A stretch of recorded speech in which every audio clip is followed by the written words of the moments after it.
Ողջույն, սիրելի բարեկամներ, սիրելի հետևորդներ, այսօրվա մեր փոքրիկ հանդիպումը կնվիրվի մեր ձուծազնավեպի Սասնա ծռերից մի փոքրիկ դրվագի ընթերցմանը եւ դիտարկմանը, բայց միշտ դա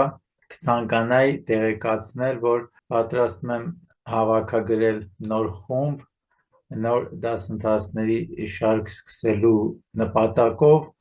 իսկ դասընթացների շարքը կկոչվի «Ինչպես ճանաչել մեզ և շրջապատող աշխարհը»։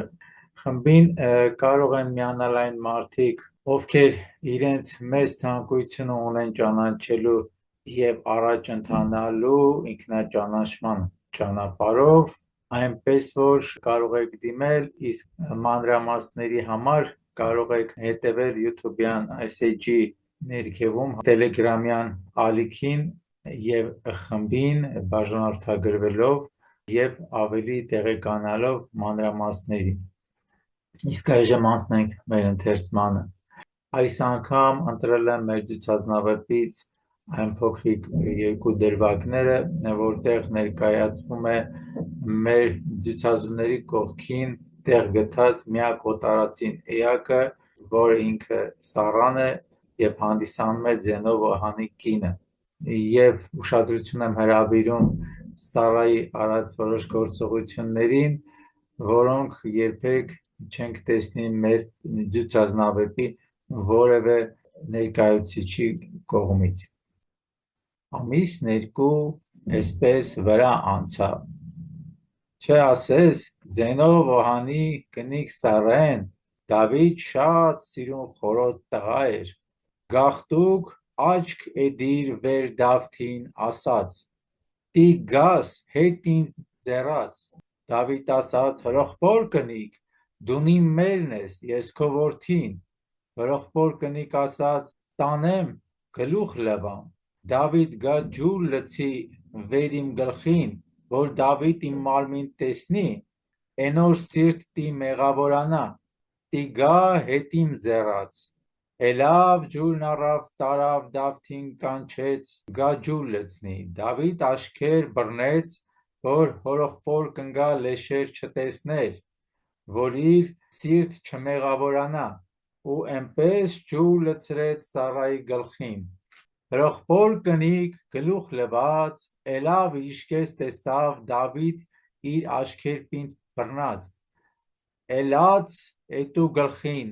երեսին առնեց, մազեր քրքրեց վեր գլխին, գնաց իր տուն նստավ։ Չուր էնոր մարդ Ձենո Վահան եկավ. «Հը, կնիկ, ի՞նչ եղել է քեզ»։ Կնիկ ասաց. «Ի՞նչ տիլլի, ես գիտեի, թե ինձ որդի ես բերել, չէ գիտեի, թե դու գնացել ինձի էրիկ էիր բերել»։ Հը, կնիկ, էդպես չէ, դու սուտ կասես։ Կնիկ ասեց. «Ես սուտ չեմ ասի»։ Էլավ իր ձեռ էթալ ինձի, ես էնոր չթողի, որ էդպես է իրիկուն դուռ շինենք, իրիկուն Ձենո Վահան դուռ շինեց, չեթող Դավիթ գար տուն։ Դավիթ ասաց. «Հրոխբեկ, հիմի կարամ քացիմի էզարկեմ, դու էլ քո դուռն էթա գետնի տակ անդունդինգ, ամա ի՞նչ անեմ, հերագուտ խրոխբեր, լրբից խաբված ես»։ Ահա, սիրելի բարեկամներ, այս դրվագը, որտեղ ցույց է տալիս, որ Սառան, որը ամենևին ձուծազուների զարմիչ չէր, փորձում է գայթակղի Դավթին, որովհետև տեսնում է, որ Դավիթ ուժեղ, հզոր մի երիտասարդ է գեղատեսիլ, փորձում է գայթակղի, առաջարկելով Դավթին մտնի իր հետ անկողին, բայց Դավիթ մերժելով, նույնիսկ բորբոքվելով, ասում է. «Չէ որ դու ինձ մոր տեղ ես, իսկ ես քո որդու փոխարեն»։ Սառան որոշում է գլուխ լվալու պատճառաբանությամբ մերկանա և Դավիթ ջուր լցնելուց տեսնի մարմինը, գայթակղվի և մեղքերի մեջ ընկնի, որը լսեցիք, ինչպես գրված էր և ընթերցեցի, Եվ Դավիթ բռնելով իր աշկերը, փակելով իր աշկերը, որ հանկարծ չգայթակղվի եւ մեղքի մեջ չընկնի, եւ Դավիթը փակում է ձեռքերով իր աշկերը, որպեսզի աշկը չտեսնի, չգայթակղվի եւ մեղավոր չդառնա։ Սառան գլուխը լվանալուց հետո տեսնում է, որ Դավիթ չի տեսել իր մարմին եւ չի գայթակղվել, նեղանում, սկսում է ինքն իր երեսները արունոտել եւ ամուսինը տեսնելով, երբ հարցնում է ինչ է եղել քեզ, ասում է ինչ պիտի լինի։ Ես գիտեի դու ինձ որդի ես բերել, բայց պարզվում է դու հասուն տղամարդ ես բերել, ով որ ուզում էր ինձ իր անկողին տանել, սակայն ես մերժեցի։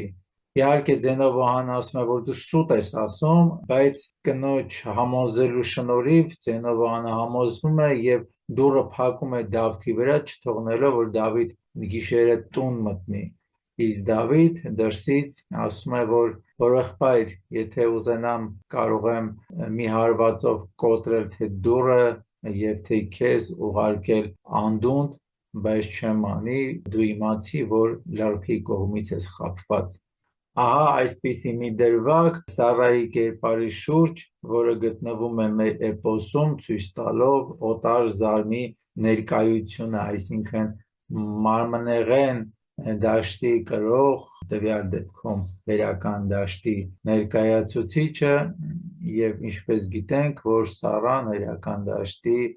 սրբադասված անունների շարքին է պատկանում եւ հերական էպոսում կամ ինչպես բոլորս գիտենք հին Աստվածաշնչում, հին կտակարանում կարևոր դեր է խաղում իրենց պատմության մեջ, չնայած որ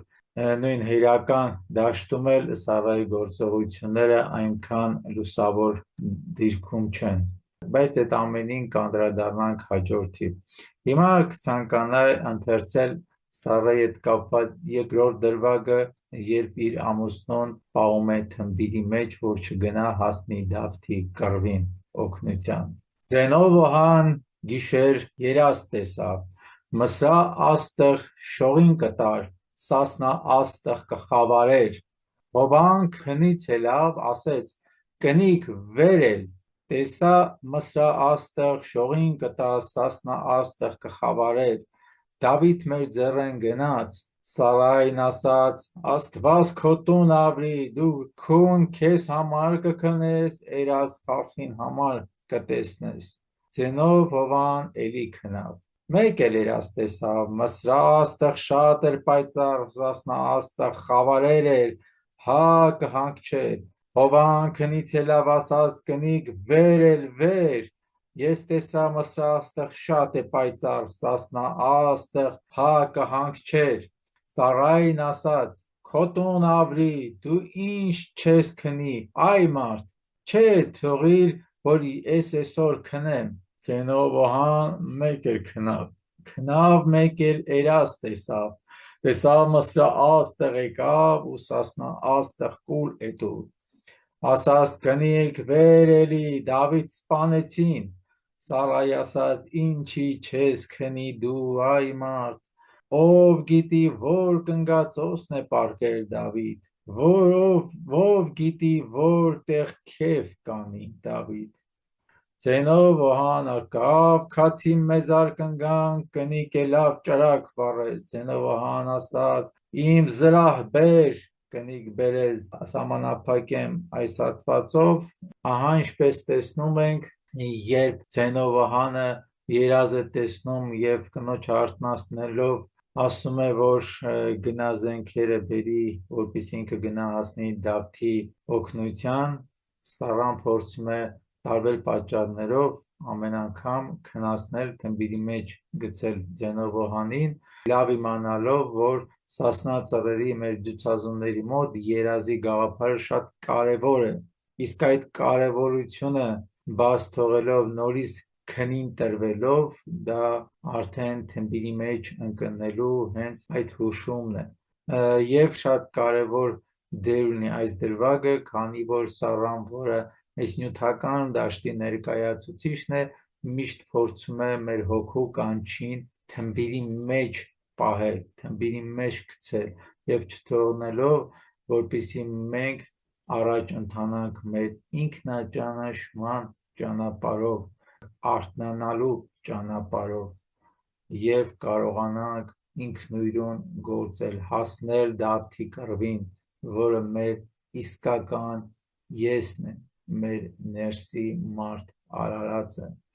Այսպիսով, սիրելի բարեկամներ,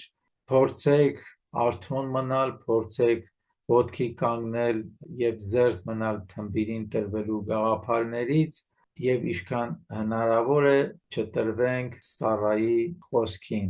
Այսօր այսքանը, շնորհակալ եմ ուշադրության համար, շնորհակալ եմ բոլոր այն հետևորդներին, ովքեր հասցրել են բաժանորդագրվեն այս էջին, մեր տելեգրամյան էջին, տելեգրամյան խմբին, շատ շնորհակալ եմ, ովքեր փորձում են հնարավորինս տարածել այս նյութերը, որպեսզի մեկ հոգի ավել փորձի ճանաչել իր ինքնությունը, շնորհակալ եմ բոլորիցս, շնորհակալ եմ ուշադրության համար եւ հիշեցնեմ, որ